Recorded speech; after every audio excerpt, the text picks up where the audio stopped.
Salam, selamat pagi anak-anak. Pada pagi hari ini kita mengucap syukur ya. Kita boleh kembali di dalam kegiatan belajar kita. Sebelum itu, Ibu akan share. Kita hari ini akan belajar di bab 12. Ya. Hati nurani memilih yang benar. Hati nurani memilih yang benar. Oke.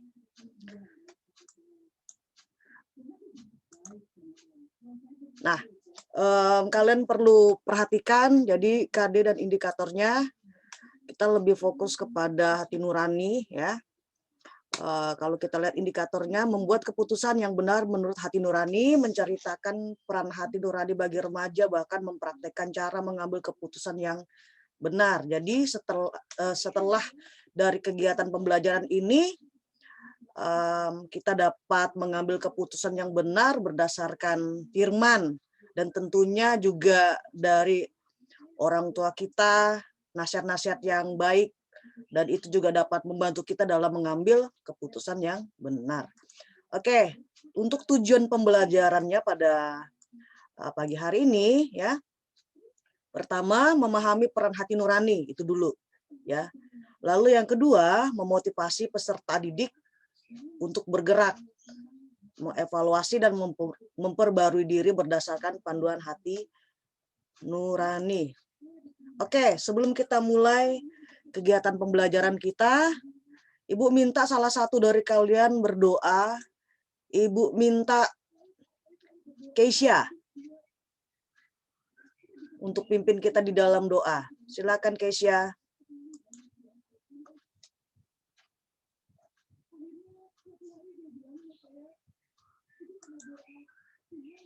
Dibuka ya ininya. Keisha, silakan Keisha. Pimpin kita di dalam doa.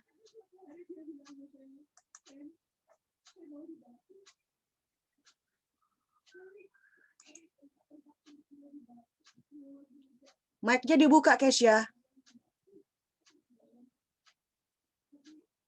Keisha ada di situ nggak sih?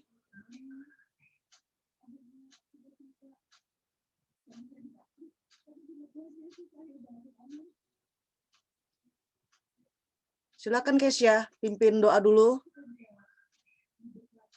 Keisha Kansil. Ada masalah dengan mic-nya? Tolong ya, ini videonya kalian buka ya. Ya, tolong videonya kalian buka, open mic. Open mic dulu Keisha. Keisha pimpin doa. Ya. Buka dulu videonya, buka. Terserah kalian mau pakai baju apa, yang penting buka aja dulu. Asal jangan enggak pakai baju. Ya. Yang penting rapi rambutnya, ya udah nggak apa-apa. Silakan Keisha. Keisha ada di sini nggak? Ibu mau dengar suara Keisha. Ini kok nggak ada nih. Suaranya kenapa kok nggak ada nih? Ya. Kita nggak mulai-mulai nanti kita, pelajaran kita nanti. Keisha Tiara Yohaner Kansil. Silakan Keisha. Kenapa ini kok Keisha nggak muncul-muncul ini? Bezalil, buka dulu videonya. Clarin, buka dulu ya, buka semuanya ya.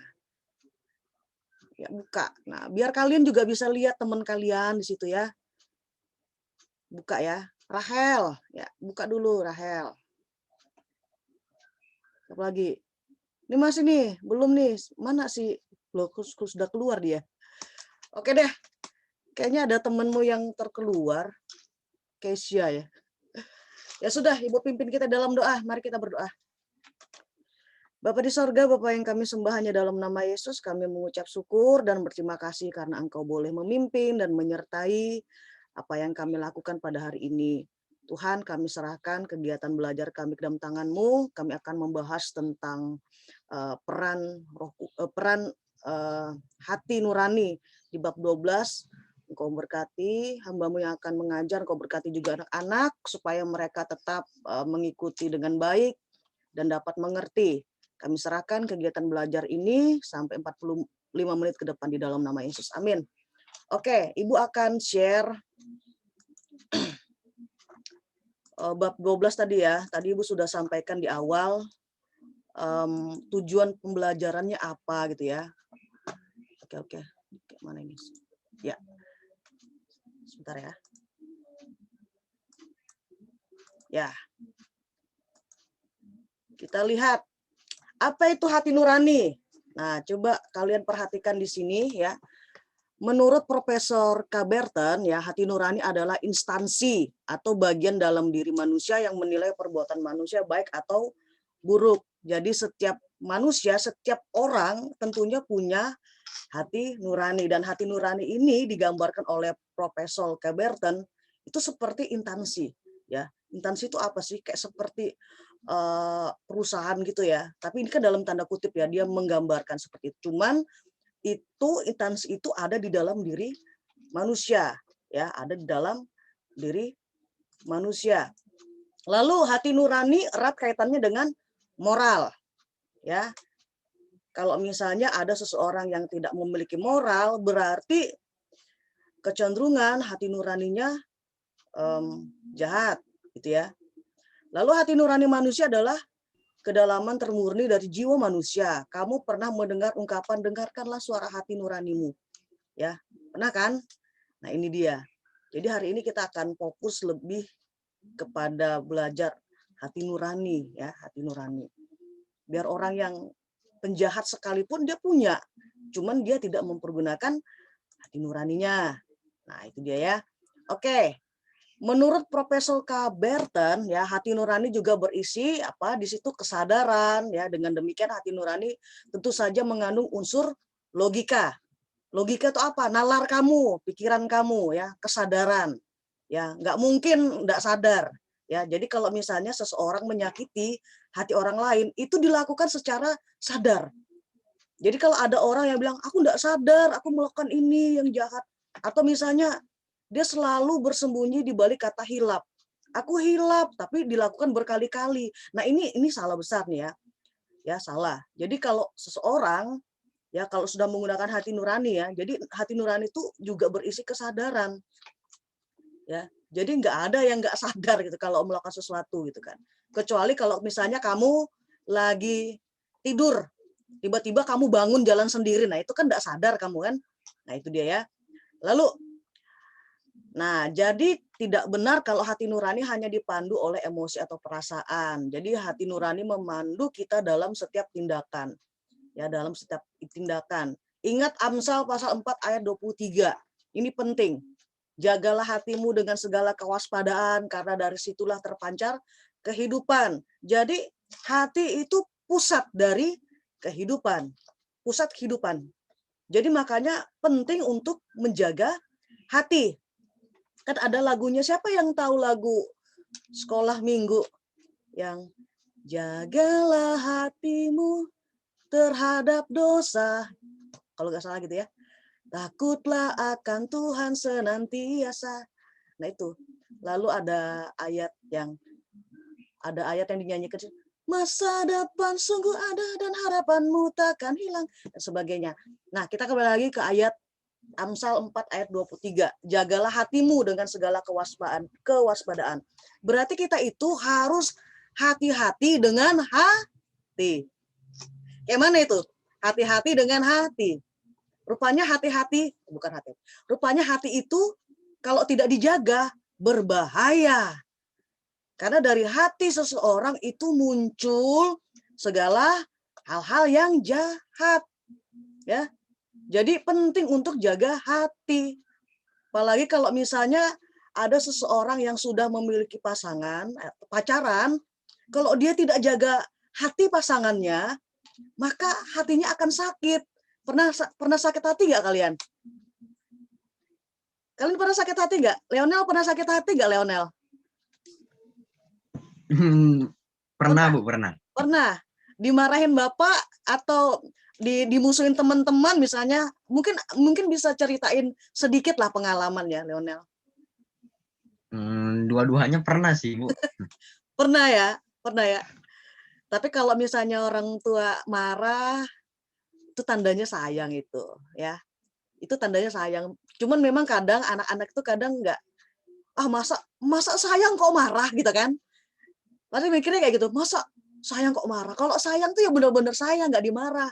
Tuh kalau misalnya anaknya atau temennya ngelakukan hal yang salah, ya harus ditegur. Kalau misalnya dia harus ditegurnya dengan kata-kata yang agak nadanya tinggi, ya emang begitu. Kayak kemarin loh, ini cerita sedikit, kayak kemarin ibu naik motor sama saudara ibu kan. Jadi ada anak-anak itu tiba-tiba lewat dan hampir ketabrak. Lalu ibu langsung teriak gitu kan. Ibu tuh marah gitu kan. Marahnya kenapa? Kalau misalnya dia ini luka gimana gitu kan. Nanti yang disalahin kan ibu. Nah itu dia. Itu contoh aja ya, contoh. Jadi kalau misalnya kita ditegur dengan nada yang tinggi, bukan berarti kita itu bukan berarti orang yang terdekat kita tuh marah atau gimana ya. Tetapi karena lebih wujudnya karena kita tuh perhatian dan sebagainya. Oke, kita kembali lagi ke Amsal 4 ayat 23. Ini jadi ayat hafalan ya buat kalian ya. Jagalah hatimu dengan segala kewaspadaan karena dari situ terpancar kehidupan. Jadi penting buat kita untuk menjaga hati. Jadi jaga hatinya pakai apa? Pakai firman Tuhan. Ya. Pakai firman Tuhan, jangan pakai nasihat-nasihat temanmu yang tidak membangun. Ya, itu ya.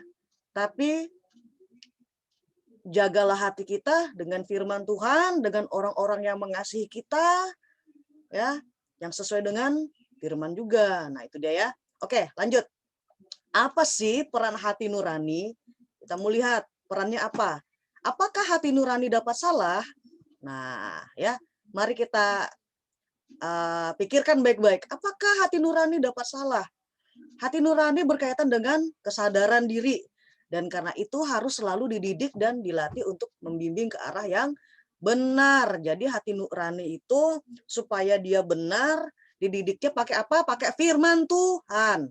Ya, firman Tuhan. Dididik, dilatih supaya arahnya benar ya.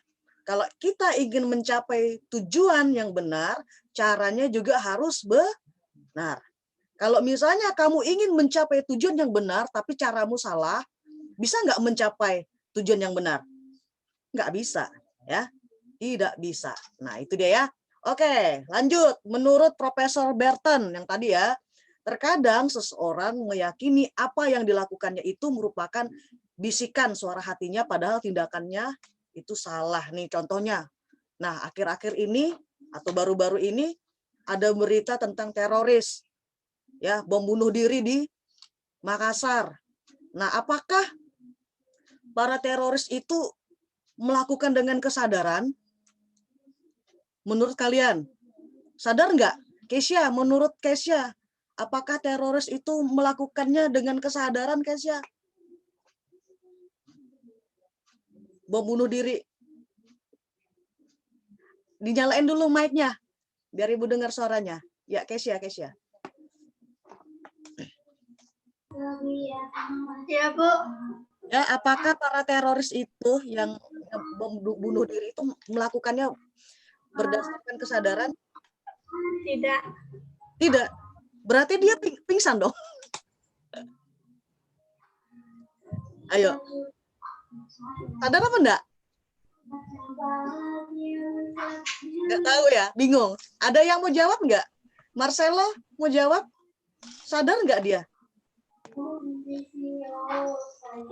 Marcelo. Ya, Bu. Sadar enggak para terorisnya melakukan bom bunuh diri itu?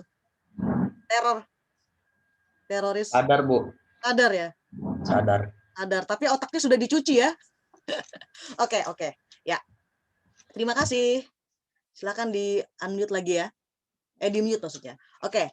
Jadi kalau kita kembali kepada kegiatan belajar kita, di sini kan contohnya para teroris yang melakukan kekerasan dan pembunuhan. Mereka meyakini apa yang dilakukan itu sesuai dengan suara hati nuraninya, ya. Jadi sebenarnya kayak seperti teroris, kenapa kok dia melakukan hal itu? Mungkin dia punya pertimbangan, ya, pertimbangan yang luar biasa. Tetapi apa yang dia lakukan itu salah, ya. Apa yang dia lakukan itu salah.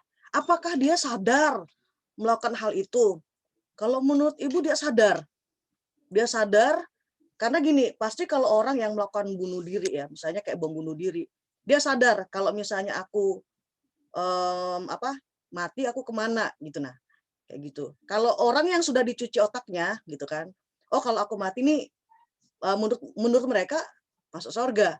Tetapi kalau kita memikirkan secara benar, baik-baik, apakah itu yang dipikirkan oleh teroris benar nggak? Nggak, sangat salah ya. Jadi yang bisa kita lakukan sekarang apa? Ya, kalau untuk menghadapi situasi seperti sekarang ini, ya kita banyak-banyak berdoa. Lalu hal yang kedua yang dapat kita pelajari berdasarkan hati nurani ini, kita perlu melatih bahkan mendidik hati nurani kita supaya arahnya benar, ya, berdasarkan firman Tuhan. Itu dia ya. Oke, lanjut ya. Jadi, suara hati dapat saja salah jika tidak dilatih dan dididik. Itu dia ya. Paham ya? Sampai di sini? Oke. Lanjut. Nah, betapa pentingnya peran hati nurani bagi manusia. Bahkan Yesus mengatakan dari dalam hati manusia lahir kejahatan. Mari kita lihat ayatnya, Markus 7 ayat 21 sampai 23. Ya. Nah, silakan Ibu minta Nanda dong bacakan ayat ini. Silakan Nanda. Ayat berapa tadi? Di depan ini ada 7 ayat 21, ini salah lagi deh. Markus 7 ayat 21 sampai 23. Di layarnya kalau ada muncul silakan aja baca di layar. Bukankah Markus 7 ayat 21, bukankah setiap orang yang berseru kepadaku, Tuhan, Tuhan, Tuhan, akan masuk ke dalam kerajaan sorga, melainkan dia yang melakukan kehendak Bapakku yang di sorga. Markus 7 ayat 22. Pada hari terakhir banyak orang akan berseru kepadaku, Tuhan, Tuhan, bukankah kami berbuat demi namamu dan mengusir setan demi namamu dan mengadakan banyak mukjizat demi namamu juga. Markus 7 ayat 23. Pada saat waktu itulah aku akan berterus terang kepada mereka dan berkata, aku tidak pernah mengenalmu, enyalah daripadaku, kamu sekalian membuat kejahatan. Nah, ini ya. Ayat ini di situ dikatakan bukan setiap orang yang berseru kepadaku Tuhan, Tuhan akan masuk ke dalam kerajaan sorga, melainkan dia yang melakukan kehendak Bapakku yang di sorga. Nah, jadi di ayat yang ke-22 di situ dikatakan pada hari terakhir banyak orang akan berseru kepadaku. Tuhan, Tuhan, intinya kayak kalau dalam bahasa sehari-hari yang Ibu gunakan, Tuhan, bukankah aku sudah melayani Engkau? Bukankah aku sudah mengusir setan demi namamu? Bukankah aku sudah melakukan hal-hal yang benar? Dan sebagainya. Ternyata di ayat yang ke-23, Tuhan berterus terang kepada mereka itu sebenarnya melakukan apa yang jahat. Ya. Orang yang melakukan kejahatan, Tuhan tidak pernah mengenalnya. Makanya orang yang melakukan kejahatan, di sini dikatakan, enyahlah daripadaku. Ya. Nah, dari ayat ini kita bisa belajar bahwa peran hati nurani itu juga penting. Gitu kan. Bahkan tindakan perbuatan kita. Kalau misalnya kita melayani Tuhan dengan hati yang sungguh-sungguh, yang tulus, tidak akan mungkin ada tertulis ayat ini. Gitu. Kalau misalnya kita melayani Tuhan dengan tulus hati, Tuhan pasti akan mengenal kita. Ya, Tuhan pasti akan mengenal kita. Nah, ada lagi di ayat firman Tuhan, ya, ayat firman Tuhan tentang apa ya? Kita itu di dalam hati itu kan apa yang kita keluarkan itu dari dalam hati kita gitu. Nah, apa yang hati kita misalnya gini, apa yang kamu ucapkan itu sebenarnya luapan dari dalam hatimu. Pada saat kamu berkata yang jahat, sebenarnya hatimu itu jahat. Ya. Kalau kamu mengatakan yang baik, hatimu tuh baik itu, ya. Tapi ada loh Bu, orang yang munafik ada. Ada firman Tuhan yang apa ya? Kalau sudah bicara tentang perbendaharaan hati, kalau orang yang baik, perbendaharaan hatinya itu juga baik. Pasti dia juga mengucapkan hal-hal yang baik. Ya, kalau seseorang yang memiliki perbendaharaan hatinya jahat, pasti yang keluar di mulutnya itu hal yang jahat. Nah, itu dia ya. Jadi makanya anak-anak penting buat kita untuk jaga hati. Ya, jangan sampai kita itu tidak jaga hati. Jaga hati itu pakai firman, enggak bisa enggak. Itu dia ya. Oke, lanjut lagi.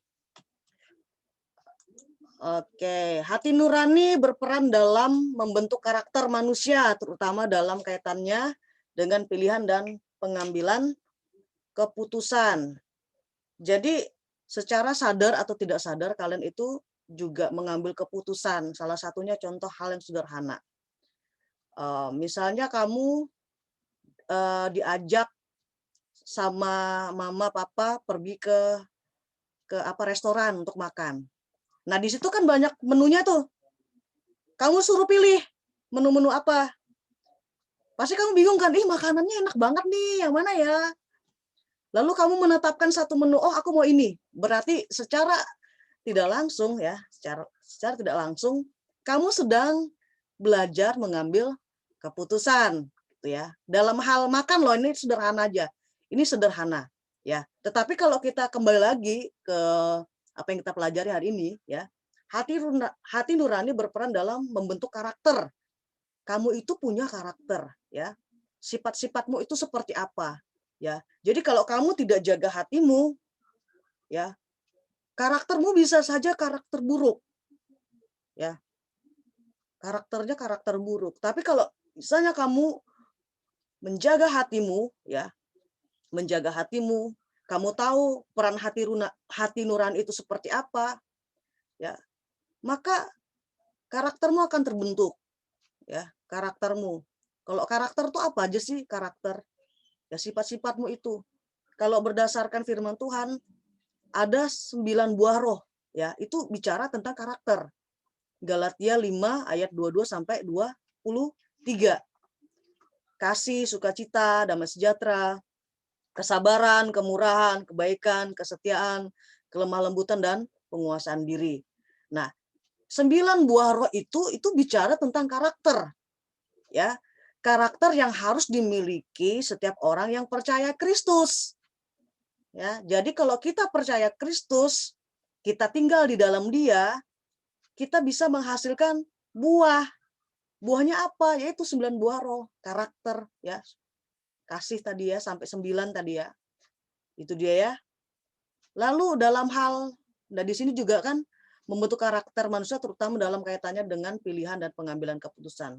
Nah, jadi kalau misalnya kita memiliki karakter yang sesuai dengan Kristus, pasti kita dapat memilih hal yang benar, dapat mengambil keputusan yang tepat. Nah, itu dia ya.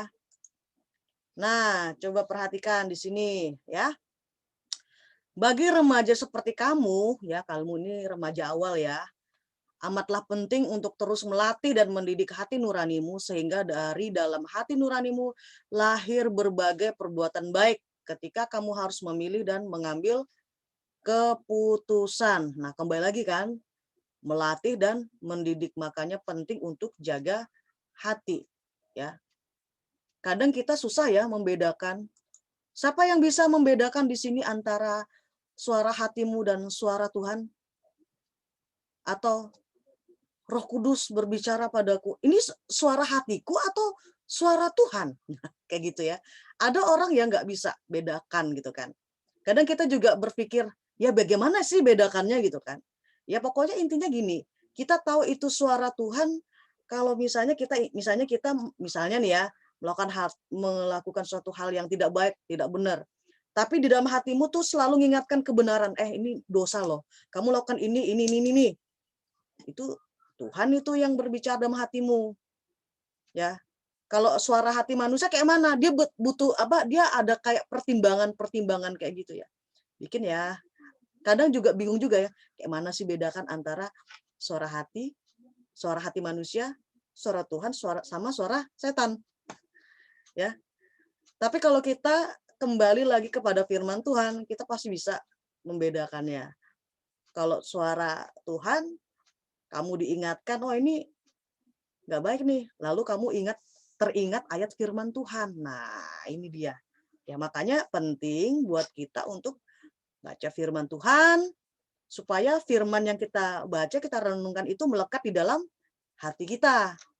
Itu dia ya. Bukan hanya melekat di otak. Kalau cuma melekat di otak, kita itu seperti orang Farisi. Orang Farisi itu luar biasa pinternya. Ya, orang Farisi itu wah jago banget tuh. Sampai dikatakan sebagai ahli Taurat gitu ya. Kalau ahli Taurat, ya orang-orang Farisi, ya mereka tuh tahu semua hukum Taurat. Cuman tahunya cuman sampai di sini, di otak saja. Ya kalau misalnya orang Farisi itu ahli Taurat itu menyimpan firman itu dalam hati mereka pasti percaya Yesus. Itu dia. Tapi cuman sampai di sini saja. Lalu dia juga tidak percaya Yesus. Nah, makanya jadi seperti itu dia ya. Jadi firman Tuhan ini taruh di hati, ya, taruh di hati, firman Tuhan itu akan terpancar ke seluruh aspek hidup kita, terpancar ke otak kita, perlakuan kita, perkataan kita, ya, tindakan kita dan sebagainya. Itu dia ya. Oke, bagaimana caranya? Nah, bagaimana caranya? Ya, cara dalam melatih hati nurani tadi ya, supaya kita dapat berbuat baik dan dapat mengambil keputusan yang benar, tekun, berdoa, ya, dan membaca Alkitab serta mencontoh orang-orang yang dapat kamu jadikan teladan untuk kebaikan dan kebenaran hidup. Nah, itu dia ya. Jadi tekun, baca bukan hanya sekedar baca tapi direnungkan. Lalu lihatlah contoh dari orang tuamu. Orang tuamu pasti memberikan teladan yang baik kepadamu, ambil itu untuk kamu, ya. Ambil itu, ya. Sehingga kamu juga dapat memuliakan Tuhan dari apa yang kamu lakukan. Nah, teladani, ya. Itu dia ya. Oke, kesimpulannya nggak lama ya. Kesimpulannya hari ini, hati nurani manusia adalah anugerah Tuhan. Nah, yang harus disyukuri dan terus dididik, dilatih supaya melahirkan perbuatan-perbuatan baik dan benar. Jadi kita bersyukur Tuhan kasih hati nurani. Jadi kita ini, Tuhan itu nggak ciptakan kita kayak robot, enggak. Tuhan kasih kita kehendak bebas. Bukan berarti kehendak bebas yang dikasih Tuhan itu kita bebas melakukan dosa. Enggak, bukan. Kehendak bebas diberikan supaya kita itu bebas untuk melayani Tuhan gitu ya. Jadi kehendak bebas yang kita gunakan enggak boleh kita gunakan dalam hal yang di luar kehendak Dia. Nah, itu dia ya. Jadi Tuhan berikan kita kehendak bebas untuk memilih, makanya ada hati nurani ya. Tapi Tuhan juga Tuhan memberikan kehendak bebas dan kita perlu mengingat bahwa Tuhan memberikan kehendak bebas dan kita perlu mempertanggungjawabkan. Nah, itu dia ya. Lalu manusia hidup tidak hanya untuk dirinya sendiri, ingat itu ya. Namun semua yang dilakukan dalam bentuk tindakan turut berpengaruh pada orang lain, baik orang-orang terdekat maupun masyarakat secara keseluruhan. Nah, itu dia ya. Jadi kita ini hidup bukan untuk diri kita sendiri, tetapi kita ini hidup bersosial ya. Kita adalah makhluk sosial. Jadi apa yang kita lakukan, tindakan kita ini ini turut mempengaruhi orang lain. Ya, orang lain bisa menilai kita baik, bisa menilai kita buruk. Tergantung kita mau melakukan hal yang mana.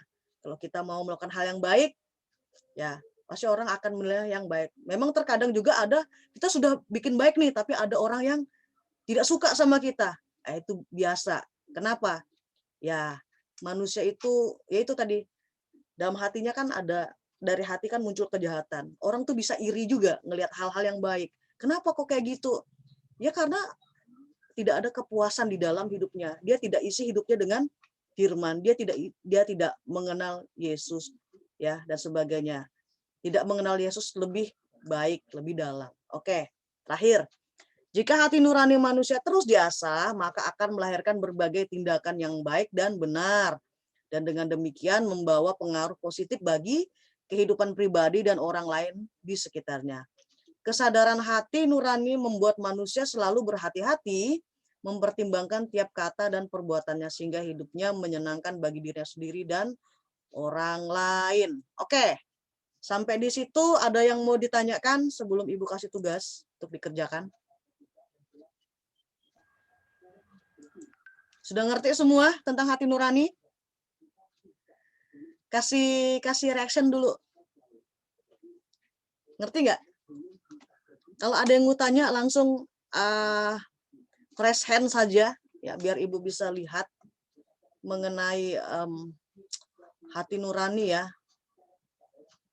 Oke, sepertinya kalian sudah mengerti. Oke, ini tugas kalian ya. Silakan di screenshot tugasnya. Jadi Ibu mau kalian selesaikan hari ini, kumpulkannya hari ini juga ya. Tulisnya, tugasnya kerjakan di buku ya. Itu pertanyaannya, apa saja yang menjadi faktor penghambat ketika kamu ingin memilih dan memutuskan berdasarkan pertimbangan akal sehat dan hati nuranimu. Jadi Ibu minta soalnya ini ditulis juga di buku ya. Soal ditulis lalu di bawahnya jawaban. Soal ditulis lalu jawaban. Jangan lupa di lembaran yang kamu tulis itu ditulis namamu lagi ya. Ditulis nanti di foto aja langsung kirim ke WA-nya Ibu. Silakan di capture poin yang tugas kerjakan di rumah ya, di buku ini. Jadi Ibu maunya kalian kumpulkannya hari ini juga. Ya, yang pertama, apa saja yang menjadi faktor penghambat ketika kamu ingin memilih dan memutuskan berdasarkan pertimbangan akal sehat dan hati nuranimu. Lalu yang kedua, menurut kamu, apakah remaja kelas 1 SMP sudah mampu memilih yang benar dan mengambil keputusan yang benar? Tuliskan alasannya. Jadi, kalau misalnya ya, apa alasannya? Kalau tidak, apa alasannya? Lalu yang ketiga, apakah orang melakukan kejahatan menggunakan hati nuraninya? Jelaskan. Ya, kita tadi sudah belajar ya di awal tentang yang contohnya yang tentang teroris itu ya dan sebagainya. Ya, silakan aja di capture, nanti kirim ke WA-nya Ibu. Sudah? Sudah? Oke. Ada yang mau ditanyakan mengenai kegiatan belajar kita? Singkat Nggak ya? ada, Bu.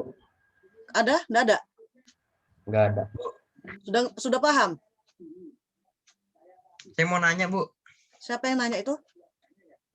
Leonel. Oh ya, kenapa Leonel? Untuk ibadah nggak ada nggak, Bu? Ibadah. Ada, tapi kayaknya ibadahnya hari Kamis Ibu bisanya. Nggak apa-apa ya? Ya, Bu. Jadi ini Ibu belum tentukan ini siapa yang yang bawa acaranya. Mungkin dari kalian mau kali ya. Nanti untuk bawa renungannya nanti Ibu yang bawa renungan. Kita nanti ibadahnya jam 11 hari Kamis, nanti Ibu akan informasikan di grup masing-masing. Ya.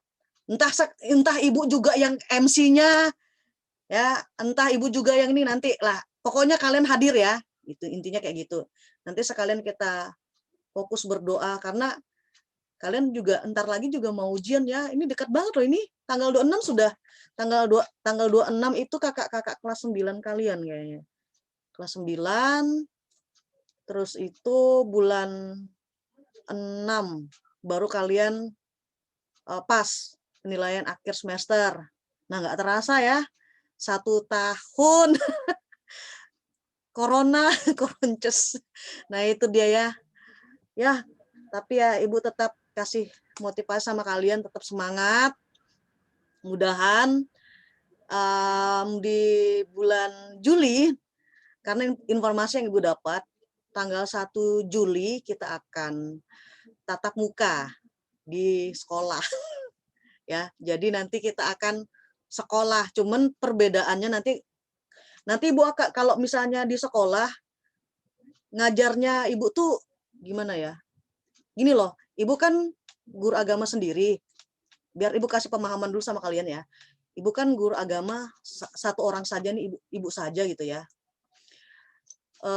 Jadi kalau misalnya kelas 7, 8, 9 di jam yang sama itu masuk semua itu. Jadi pasti jamnya terbagi-bagi. Nah, itu dia ya.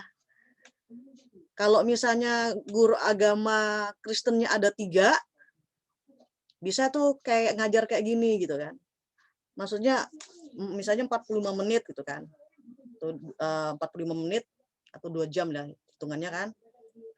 Jadi fokus 2 jam itu gitu kan untuk kelas 7 aja. Nah, karena Ibu sendiri, jadi misalnya 2 jam dibagi 3 lagi. Ibu harus ngajar kelas 7, kelas 8, kelas 9 di ruangan yang sama. Nah, itu dia ya. Ya, Ibu minta pengertiannya karena memang Ibu sendirian di SMP 1. Kiranya itu tidak membuat kita patah semangat, tapi tetap terus bersemangat ya. Apalagi di masa-masa seperti sekarang, semangat sajalah dulu ya. Masalah yang lain nanti aja dulu. Semangat. Ya, itu dia ya. Oke, ini Samuel ini baru masuk nih. Gimana ini Samuel? Samuel, kamu kok baru masuk Samuel? Nanti Ibu akan share ininya ya, tugas di grup ya. Tolong kalian yang tugas yang kemarin-kemarin yang belum diselesaikan, tolong diselesaikan. Jangan sampai enggak diselesaikan ya. Oke, itu saja dari Ibu. Kita akan berdoa. Kesia deh pimpin doa. Tadi Ibu minta Kesia, mungkin jaringannya atau apa rusak kan. Kesia pimpin kita di dalam doa penutup.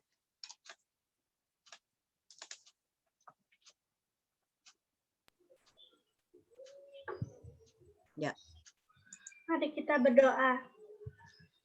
Tuhan Yesus, kami sudah belajar agama Tuhan Yesus. Kami ingin memulai kegiatan kami lagi masing-masing Tuhan Yesus. Tuhan Yesus berkati Ibu Yudit Tuhan Yesus yang sudah mengajar kami Tuhan Yesus dan berkati kami Tuhan Yesus. Tuhan, kami bersyukur untuk pelajaran yang Kau beri hari ini. Dalam nama Tuhan Yesus, haleluya, amin. Amin. Oke, terima kasih. Tuhan Yesus memberkati. Sebentar, Ibu mau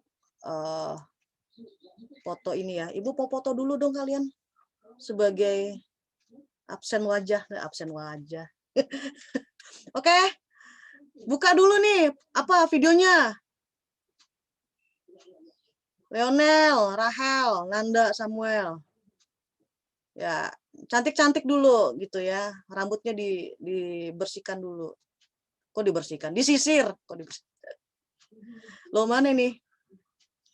Leonel, Rahel, Nanda. Oke. 1, 2, 3. Oke. Ya, sekali aja. Oke, terima kasih anak-anak. Ibu akan melanjut belajar ngajar kelas 8 lagi. Tuhan Yesus memberkati. Dan memberkati Bu. Ya.